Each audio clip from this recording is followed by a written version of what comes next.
할렐루야. 오늘도 우리 히즐라이프 처치는 하나님께 최고의 예배를 드리길 소망합니다. 바로 말씀으로 들어가도록 하겠습니다. 이 지난주에 우리는 다시는 이라는 제목으로 간음한 여인에 대하여 말씀을 나누었습니다. 그때 이 간음한 여인을 발견한 이들이 예수님 앞에 바리새인의 주도로 그 간음한 여인을 데려옵니다. 이때 모든 사람의 시선은 간음한 여인에게 쏠려 있었어요. 그런데 그냥 시선이 아닙니다. 간음한 여인을 죽이려는 그런 악독하고 또한 매서운 그런 시선이었어요. 간음한 여인을 아무도 도울 수 없었고요. 아니, 도울 수조차 그런 시도조차 할 수 없는 그런 상황이었습니다. 그때 바리새인들은 한 가지 꾀를 내었죠. 간음한 여인을 통해서 예수님의 권위를 땅에 떨어뜨릴 그런 간교한 꾀를 깨어낸 겁니다. 그리고 예수님께 다가갔습니다. 예수님께 간음한 여인을 모세의 율법대로 죽이는지 안 죽이는지, 아니 그 전에 이렇게 얘기했죠. 어찌하오리까? 이 간음한 여인을 어찌하오리까? 자, 그러면 바리새인이 예수님을 향한 그 꾀가 무엇입니까? 이때 예수님께서 간음한 여인을 모세의 율법대로 죽이려 하면 로마법을 어겼기 때문에 로마에 넘기면 됩니다. 그런데 이때 예수님께서 이 여인을, 간음한 여인을 죽이지 말라라고 하면 모세의 율법을 어겼다, 따르지 않았다라고 하면서 예수님의 정통성을 깎아내리고 정죄할 수 있는 빌미를 잡을 수 있는 것이죠. 어떻게 보면요, 어디로도 갈 수 없는, 살아날 수 있는 곳이 없는 것 같습니다. 사면초가의 진퇴양난입니다. 그런데 이때 예수님께서 갑작스럽게 뜬금없는, 황당한, 당황스러울 수밖에 없는 행동을 하십니다. 몸을 굽히사라고 하는데, 이 굽힌다는 게 무슨 뜻을 가졌다고 했죠? 노예만이 할 수 있는 행동이라고 했어요. 그러니까 노예만이 할 수 있는 그런 비굴한 행동을 취하시면서, 몸을 굽히시면서 갑자기 땅에 글을 휘갈겨 쓰십니다. 그것도 한동안 계속 지속적으로 땅에 글을 휘갈겨 쓰시는 겁니다. 어떻게 보면 우스꽝스럽기도 하고요, 비웃음을, 어떻게 보면 이 사람 왜 이러는 거야 갑자기? 라고 하는 그런 당황스러운, 황당한 모습을 사람들에게 보이는 것이죠. 그러면서 예수님은 간음한 여인에게 쏠려 있었던 시선을 자신에게로 돌리십니다. 그리고 한참 동안 땅에 글을 쓰시다가 갑작스럽게 일어나셔서 한마디 하십니다. 뭐라고요? 너희 중에 죄 없는 자가 먼저 돌로 치라. 그리고 다시 몸을 굽혀서 땅에 글을 쓰십니다. 그런데 이번에는요, 이전과는 다르게 기괴하지도 않고 우스꽝스럽지도 않게 이전보다 상대적으로 정제되고 절제된 모습으로 글을 한참 동안 써내려 가십니다. 그랬더니 시간이 지나자 예수님의 모습을 바라보는 이들이 양심의 가책을 느꼈다고 말씀에 기록되어 있어요. 양심의 가책을 느껴 어른으로 시작하여 젊은이까지 돌을 내려놓고 자기의 자리로 돌아가게 됩니다.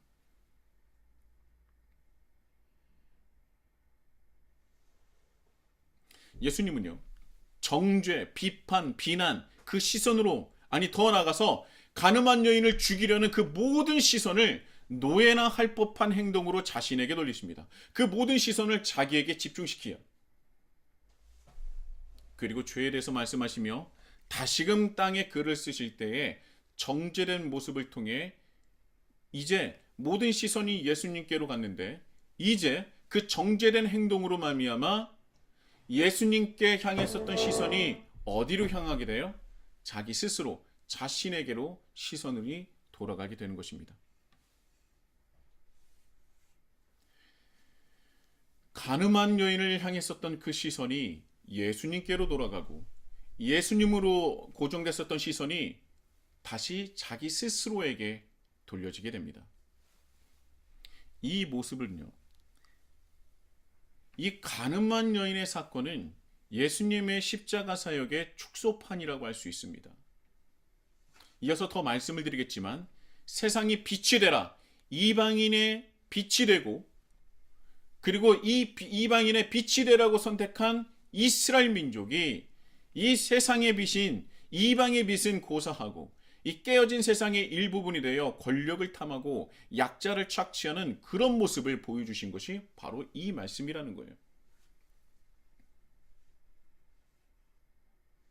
자, 이렇게 가늠한 여인을 데리고 돌로 쳐 죽이려고 하는 그런 시선과 악독함과 그 독함과 살인자의 모습을 통해서, 정말 그들의 모습을 통해서 이 세상은 하나님을 이방인들이 바라볼 수 있었겠습니까? 그 악독함과 비난과 정말 강철과 그 날카로운 철과 같은 그런 시선으로 가늠한 여인을 쳐다보는 그런 유대인들의 모습이 과연 세상의 본이 되고 하나님을 드러낼 수 있었냐는 거예요.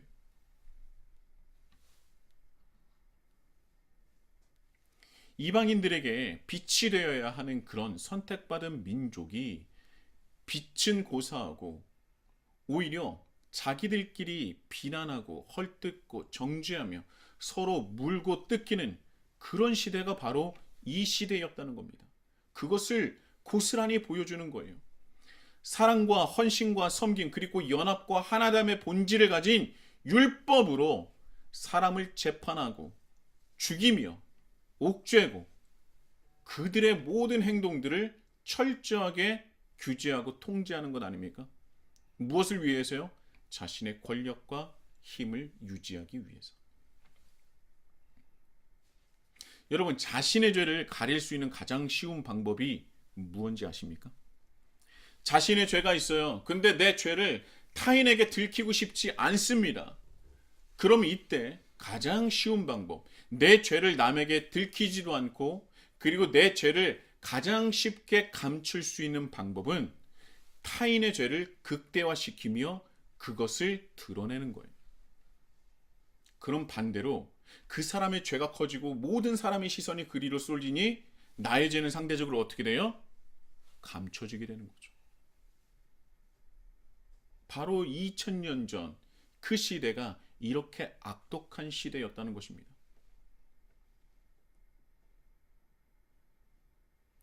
가늠한 여인을 향해 돌을 든 모든 이가 그랬던 것입니다.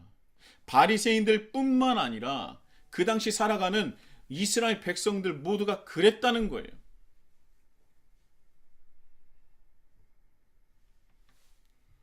이렇게 가면 다 죽을 수밖에 없어요. 오징어 게임의 대사 중에 그만해 이러면 우린 다 죽는 거야 라고 했었던 그 대사처럼 똑같아요.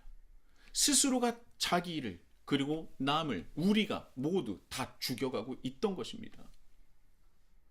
그런데 이 모든 시선을 예수님께서는 자신에게 돌리십니다. 그 모든 시선을 홀로 감당하시는 거예요. 그리고 십자가 사역으로 모든 이의 죄를 사하여 주십니다.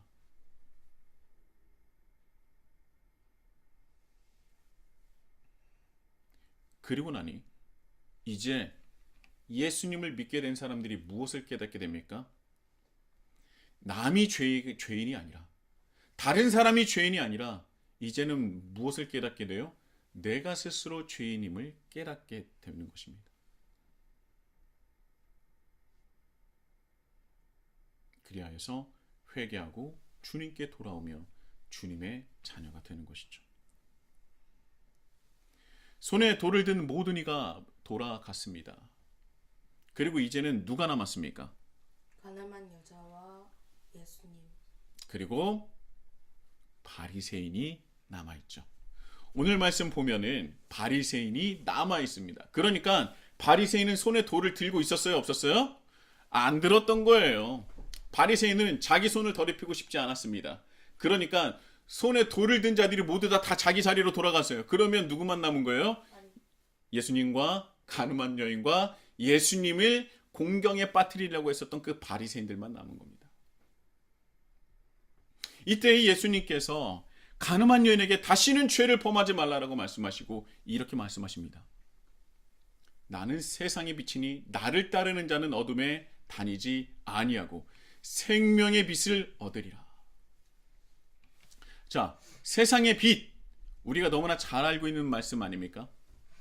그런데요, 이 13절에 보면 바리새인이 예수님께서 하신 이 말씀에 대해서 아주 발끈합니다. 예수님께서 하시는 말씀에 대해서 바리새인들은 늘 발작 버튼을 눌러요. 발작합니다. 싫어해요. 우리도 잘 알고 있는 이 말씀도 바리새인도 너무나 익히 잘 알고 있었던 말씀이었던 거죠. 그러니까 예수님께서 세상의 빛이라는 말씀을 듣자마자 자신도 익히 알고 있는 말씀이기 때문에 더욱더 발작하며 싫어했던 겁니다. 그러니까 이렇게 얘기해요. 내가 너를 위해 스스로 증언하니까 너의 그 증언은 참되지 아니하도다. 누구든지 그 증언의 신빙성과 신뢰성을 가지기 위해서는요, 율법의 두 증인법처럼 자신이 아닌 타인이 그 증언에 대해서 증인이 되고 동의를 해야 합니다. 그런데 자신이 세상의 빛이라고 하시는 예수님의 증언을 누구도 동의하지 않고 증인이 되어주지 않기 때문에 너의 말은 참되지 않다라고 얘기를 한 거예요. 그런데 우리가 한번 생각해 봅시다. 왜 바리새인들은 이 말씀에 발끈했을까? 자, 평소 같았었던 바리새인이라면 이 말씀에 발끈하기보다는 이전에 예수님께서 하신 말씀에 발끈해야 됩니다. 자, 뭐라고 했어요? 이전에 예수님께서 가늠한 여인을 향해서 뭐라고 했습니까? 가늠한 여인을 뭐 하지 않겠다고 했어요? 정죄하지 않겠다라고 합니다. 내가 너의 죄에 대해서 더 이상 말하지 않겠다라는 거예요. 이건 율법을 어기는 거지 않습니까? 어떻게 보면 그 사람의 죄를 용서해 주는 것 같지 않습니까?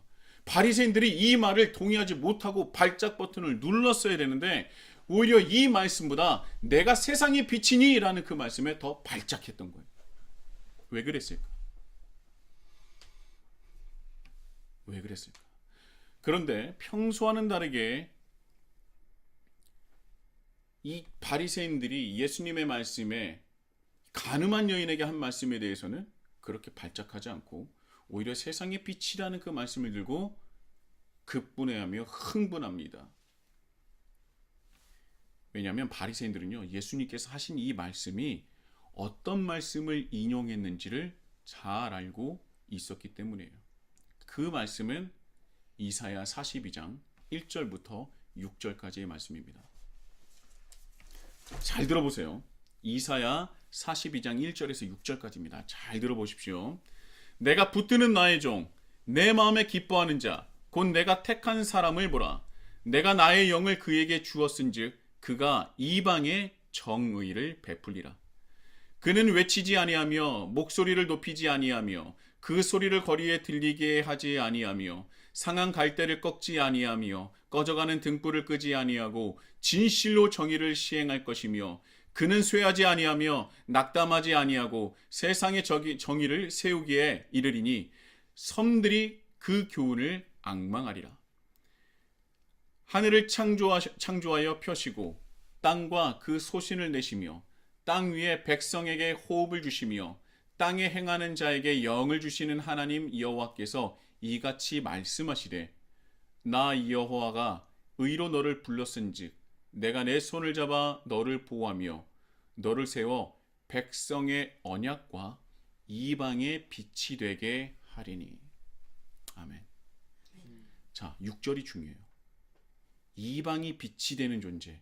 이방이 무엇을 뜻합니까? 세상을 뜻하는 거예요. 그러니까 이방의 빛은 무엇이냐면 세상의 빛과 똑같은 말입니다. 이방의 빛 이퀄 세상의 빛이에요. 이거를 우리가 히브리어를 직역해서 이방의 빛으로 했지만 이것은 그들이 세상의 빛으로 알고 있었던 겁니다. 그러니까 뭔가 이 바리새인들을 발작하게 만드는 말씀이 바로 세상의 빛, 이방의 빛, 그게 누구라고요? 나 자신이다 라고 말씀하시는 예수님의 말씀에 격분했던 거예요. 요한복음에만 나오는 예수님의 7가지 1인칭 자기 계시 선언이 있습니다. 제가 예전에 얘기한 적이 있습니다. 에고, 에이미, 나는 나야 하면서 나는 나다. 7가지 예수님께서 자기 스스로를 정의하시는데 7가지 1인칭 자기 계시 선언이 있어요. 요한복음 4장 6장 48절 내가 곧 생명의 떡이라. 8장 12절 나는 세상의 빛이라. 10장 7절 나는 양의 문이니. 10장 11절 나는 선한 목자라. 11장 25절 나는 부활이요 생명이니. 14장 6절 내가 곧 길이요 진리요 생명이니. 15장 1절 나는 참 포도나무요. 이렇게 7가지 자기 계시 선언이 있습니다. 사도 요한은요, 예수님의 사역을 중심으로 기록한 공관복음서인 마태, 마가, 누가복음과는 달리 그 사역을 일으키시고 이루신 그 예수님이란 누구인가에 집중한 것이 사도와 요한이고 요한복음입니다. 요한복음은 예수님 그 본체, 예수님의 본체, 예수님에 더 집중해서 기록하고 전하고 있는 거예요. 그래서 다른 복음서에는 기록되지 않은 이 7가지 에고 에이미가 기록된 것입니다. 그러니까 이 마태, 마가, 누가복음에 그렇게 사역을 감당하신 예수님의 바로 누구신가? 그것을 요한복음이 말하고 있는 거예요. 자, 에고 에이미 토 포스투 코스무, 나는 세상의 빛이다 라는 말씀입니다. 근데 여기서 에고 에이미에서 에고를 빼더라도 나는 세상의 빛이다 라는 문장이 완성됩니다. 그러니까 에고 에이미 토 포스투 코스모가 아니라 에이미 토 포스투 코스무라고 해도 나는 세상의 빛이다 라고 번역할 수 있고 해석할 수 있습니다. 그렇게 모든 사람이 들을 수 있어요. 그런데 왜 유독 에고라는 말씀을 덧붙였을까요? 영어에서 에고는 자아라는 뜻입니다. 나, 자아라는 뜻을 가졌지만 헬라어에서는 1인칭 대명사예요. 그리고 헬라어 1인칭 대명사는 강세적인 의미를 가지고 있습니다. 그러니까 에이미토 포스투 코스무도 나는 세상의 빛이다 라고 할 수 있는데요. 여기서 에고를 더해서 에고 에이미토 포스투 코스무는 어떻게 번역할 수 있습니까?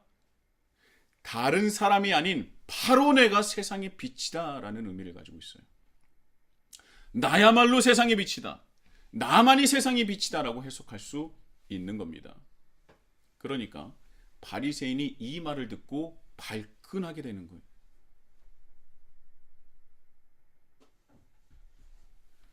세상의 빛이 누구만이라고요? 나만이 세상의 빛이라는 거예요. 나야말로 세상의 빛이다. 다른 사람이 아닌 나야말로 세상의 빛이다 라는 말씀이 바로 에고 에이미예요. 이 유대인들에게 있어서 이사야의 말씀은 굉장히 큰 의미를 가집니다. 특히 40장부터 66장까지는요 더욱 특별한 의미가 있어요. 왜냐하면 이사야 39장까지는 대부분 이스라엘 민족을 향한 하나님의 책망과 심판에 대한 말씀이 주를 이룹니다. 책망과 심판과 그 이스라엘 백성들, 유대인들을 향한 그 죄에 대해서 주로 말씀을 하세요. 그런데 40장부터는 갑자기 바뀝니다. 40장 1절부터가 은혜가 돼요. 갑자기 이런 말씀을 전합니다. 너희의 하나님이 이르시되 너희는 위로하라. 내 백성을 위로하라. 그러니까 39절까지 내내 혼나다가 40장부터 위로의 말씀이 갑자기 나옵니다. 자, 이제까지 책망받고 혼만 났는데 40장부터는 하나님의 위로와 이스라엘 민족이 이스라엘 민족과 나를 회복하시고 다시 일으키실 말씀들을 지속적으로 말씀하세요. 특히 40장부터 55장까지는 하나님의 종이 나타나서 너희를 위로하고 회복시키고 때로는 너희 죄를 홀로 지고 갈 것이고 그가 채찍을 맞아 우리가 나음을 얻었고 이런 말씀이 바로 있지 않습니까? 그러니까 메시아에 대한 말씀으로 가득해요. 그러니까 이 유대인들에게 있어서 특히 말씀을 공부하고 연구했었던 바리새인들에게 있어서 이사야 40장 이후의 말씀은 정말 어마어마한 말씀입니다. 그런데 그 중에서 갑자기 42장 6절에 이방의 빛, 세상의 빛이라는 그 말씀을 뭐라 그래요? 거기서 언급하는 하나님의 종이 누구라고? 자기예요. 나만이 그 빛이다. 나만이 하나님의 종이다. 나야말로 하나님께서 보내신 세상의 빛이다라고 얘기하니까 바리새인들이 갑자기 격분하는 거예요. 그러면 나는 뭐 이렇게 생각하지 않았겠습니까?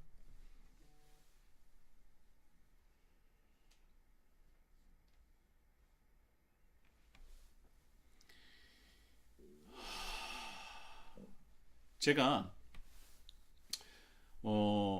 1절하고 2절을 한번 읽어볼 테니까 이게 무슨 뜻일까 한번 생각을 해보세요. 42장 1절에서 2절입니다. 이사야. 내가 붙드는 나의 종 내 마음에 기뻐하는 자 곧 내가 택한 사람을 보라. 내가 나의 영을 그에게 주었은즉 그가 이방의 정의를 베풀리라. 그는 외치지 아니하며 목소리를 높이지 아니하며 그 소리를 거리에 들리게 하지 아니하며. 외치지 않는데요. 목소리를 높이지 않는데요. 그 소리를 거리에 들리게 하지 않을 것이라고 합니다. 이게 무슨 뜻일까요? 이방의 정의를 베풀리라 또 이런 말씀을 하시는데 이 정의는 뭐예요? 하나님의 뜻도 될 수 있고요. 하나님의 법을 나타낼 수도 있습니다. 여러분, 남유다가 어느 나라에 멸망했죠? 바벨론에게 멸망했죠. 바벨론에게 멸망한 뒤 이스라엘 민족은 자신의 나라를 잊어버렸습니다. 자신의 나라는 이름만 있지 실제하지 않는 거예요. 왜요? 지배를 받고 있기 때문에. 이방 나라에게 강대국의 제국에 지속적으로 속국으로 지배를 받고 살았습니다. 포로된 삶을 살기도 했고요. 다시 예루살렘으로 돌아왔어도 수백 년 동안 식민지에 압박과 서름을 당하며 살아왔어요. 그리고 2000년 전 예수님 시대는 로마에게 통치를 받고 있었죠. 그런데 하나님의 종이 나타나서 하나님의 정의를 실현하고 정의를 다시 세운다는 거예요. 그렇게 되면 어떻게 되느냐? 하나님의 법을 하나님의 종이 나타나서 하나님의 정의를 베풀면 이방에 베풀면 어떻게 되느냐? 2절의 말씀이에요. 그는 외치지 않게 한다는 겁니다. 목소리를 높이지 않아도 되고요. 그 소리를 거리에 들리게 하지 않는다는 거예요. 이게 무슨 뜻이냐? 지금 이스라엘 상황은요. 식민지의 압박과 서름을 그로 인한 압박과 서름으로 인한 고통과 고난으로 인한 외침이 가득했던 곳입니다. 외침이라기보다는요. 비명에 가까운 소리죠. 비명의 소리가 그 목소리가 점점 높아지고 있었다는 거예요. 그런데 그 비명 소리가 너무도 크고 높았다는 거예요.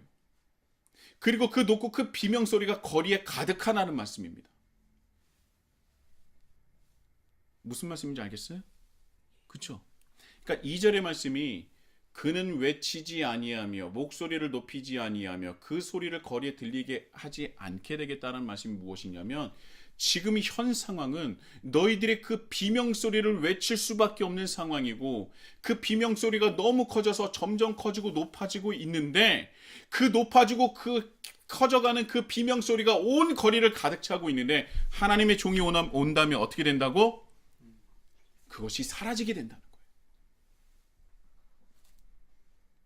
그리고 그 종을 뭐라고 부른다고요? 이방의 빛, 세상의 빛이라고 부른다는 거예요.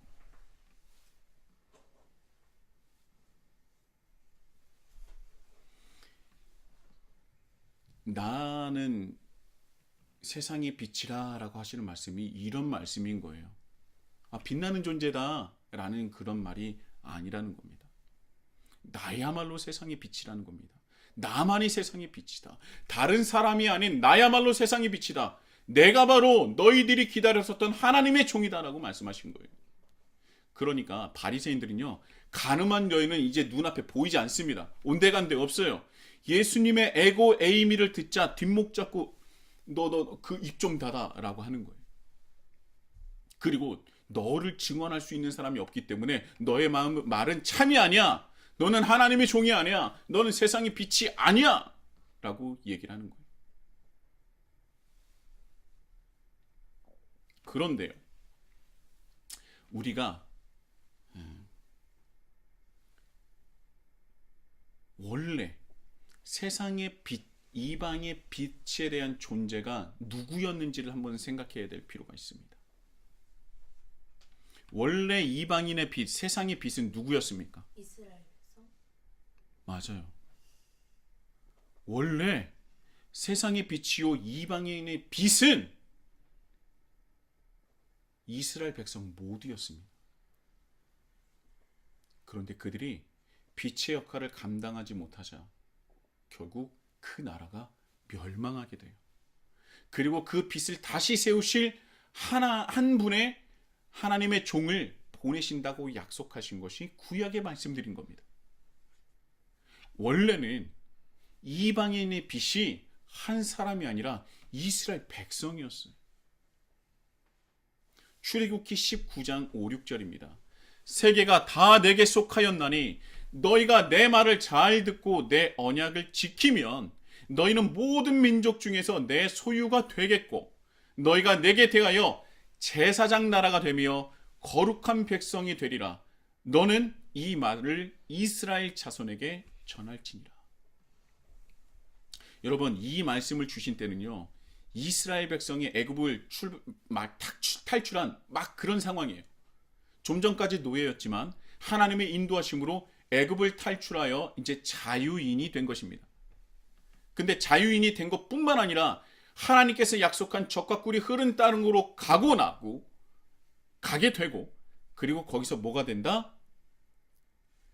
거룩한 나라의 거룩한 백성과 거룩한 제사장이 되어 무엇이 된다고요? 세상이 빛이 될 존재가 된다는 거예요. 하나님께서 이스라엘 백성을 택하신 그 이유에 대해서 말씀하시는 거죠. 왜 이스라엘 백성을 택한 거예요? 제사장 나라로 삼기 위함인 것이죠. 우리가 잊지 말아야 될 것은 무엇이냐면 모세를 제사장으로 세우겠다라고 하신 것이 아닙니다. 모든 민족 위에 모세를 지도자로 세우겠다고 하신 적이 없어요. 단 한 사람을 이방인이 빛이 되겠다, 세상이 빛이 되게 하겠다라는 것이 아니라 온 이스라엘에게 이 말씀을 전하라고 모세에게 말씀을 전한 겁니다. 네가 거룩한 백성이 될 거야, 네가 거룩한 나라가 될 거야, 너가 하나님의 종이 될 거야 라고 모세에게 말씀하신 것이 아니라 모세에게 이 말씀하신 것을 누구에게 이르라? 이제 이스라엘 백성에게 이르라 라고 말씀하셨어요. 하나님은 모세를 선택하신 것이 아니라 이스라엘 백성을 선택하신 것입니다. 그들이 원래 세상의 빛인 겁니다. 하나님의 뜻은 이스라엘 백성을 통해서 온 세계가, 온 나라가 하나님을 믿고 따르는 온전한 하나님 나라를 이루기를 원하셨던 거예요. 그것이 이스라엘 백성의 모두의 사명이었던 것입니다. 그런데 그들은 그 사명을 온전히 따르지 않고 왜곡된 선민 사상으로 자신들을 뭔가 특별한 존재로 만들어버린 거예요. 그리고 나서 하나님의 율법의 본질을 훼손시켜서 율법의 장벽을 높여버립니다. 세상의 빛이 아닌 세상 위에 군림하고자 했던 거예요. 모든 사람이 하나님의 백성이 되는 것을 그들이 즐겨하지 않았던 거예요. 그 증거가 율법의 장벽이 점점 높아집니다. 그리고 그 율법을 지키지 않으면 이스라엘 백성이 될 수가 없었던 거예요. 원래 이스라엘 백성이 될 수 있는 방법은 늘 열려 있었습니다. 그래서 출애굽을 할 때 수많은 이방 민족들이 유대인들과 함께 떠났어요. 그 중에 가장 대표적인 사람이 누굽니까? 갈렙이잖아요. 갈렙은 이스라엘 백성이 아닙니다. 이방인으로 알려져 있죠. 그러나 갈렙은요, 이스라엘 백성이 된 거예요. 자, 이렇게 돼서 원래 이스라엘 백성을 세상의 빛으로 그들을 통해서 하나님을 알게 되고 하나님 나라 백성이 되며 하나님 나라 확장되는 것을 원하셨는데 그들이 시간이 지나자 잘못된 선민 사상을 가지게 되고 그리고 율법의 장벽을 점점 높이는 겁니다. 그래서 어떻게 됩니까? 그 율법의 장벽을 같은 이스라엘 백성조차 넘지 못하게 만드는 그런 시대가 바로 2000년 전에 그 시대였다는 거예요.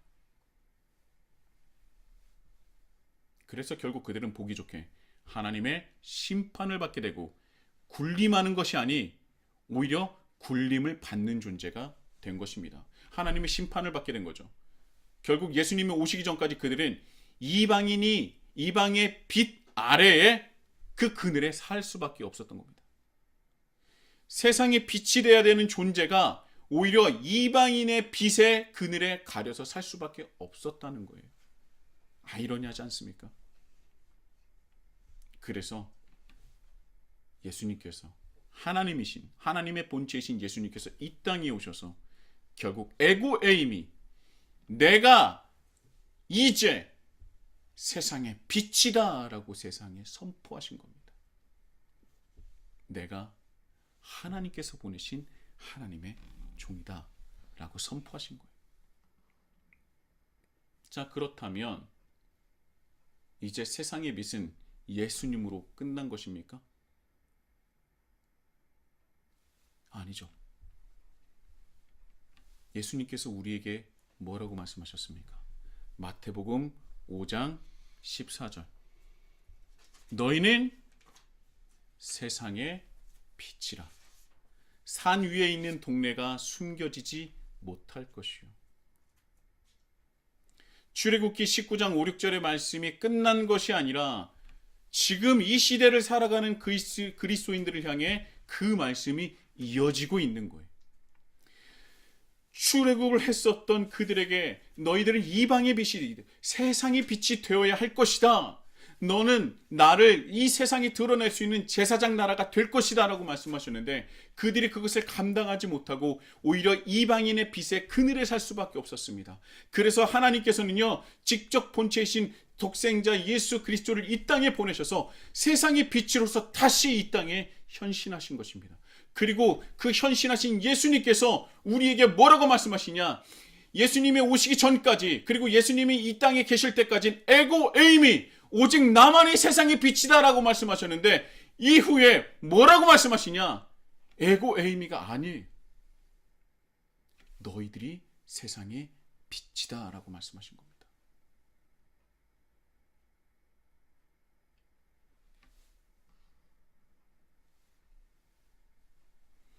에고 에이미, 나만이 세상의 빛이셨던 예수님은 십자가에 못 박혀 죽으심으로 모든 것을 이루셨습니다.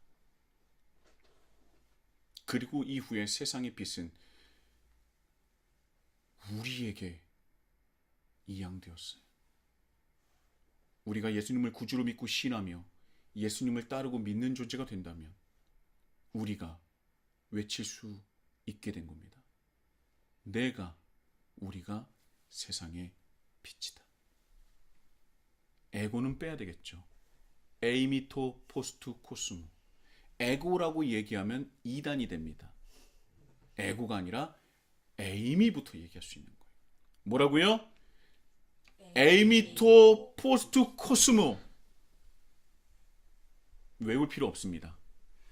우리가 세상의 빛입니다 라고 생각하면 되는 거예요. 내가 세상의 빛입니다. 이제 우리가 스스로 외쳐야 합니다. 에이미토 포스투 코스모. 내가 세상의 빛입니다. 이제 출애굽기의 말씀을 이어받은 자로 세상이 빛이 되어 세상에 하나님을 전하고 드러내는, 증거하는, 그러므로 말미암아 하나님 나라를 확장하는 그런 존재가 바로 우리라는 거예요. 우리가 세상의 빛입니다. 그 세상의 빛이 되시는 우리 히즐라이프 처치가 되시길 예수님의 이름으로 축복합니다. 그리스도인이라는 존재가 바로 그런 거예요.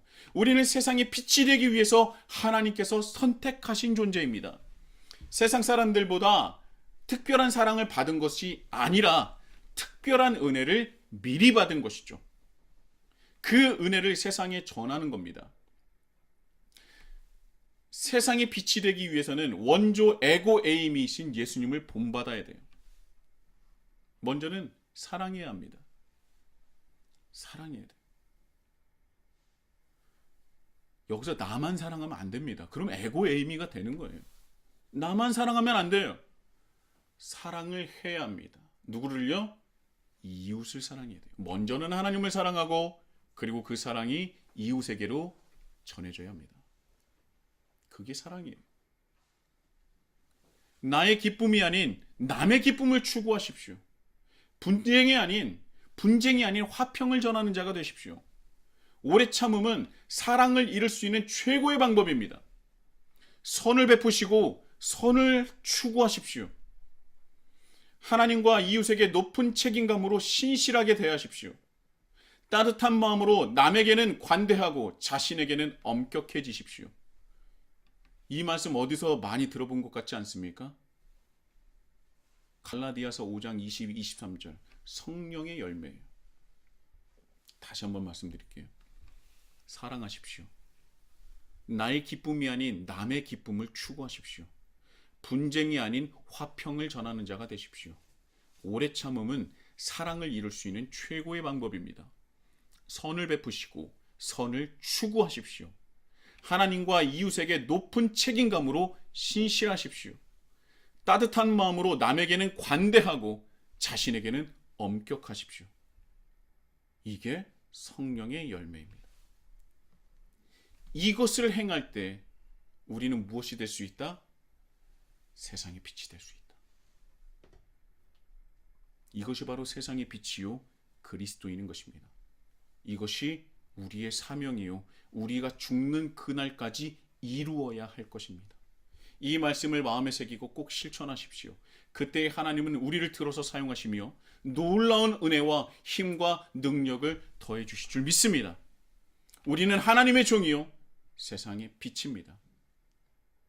하나님의 종이요 세상이 빛이 되시길 예수님의 이름으로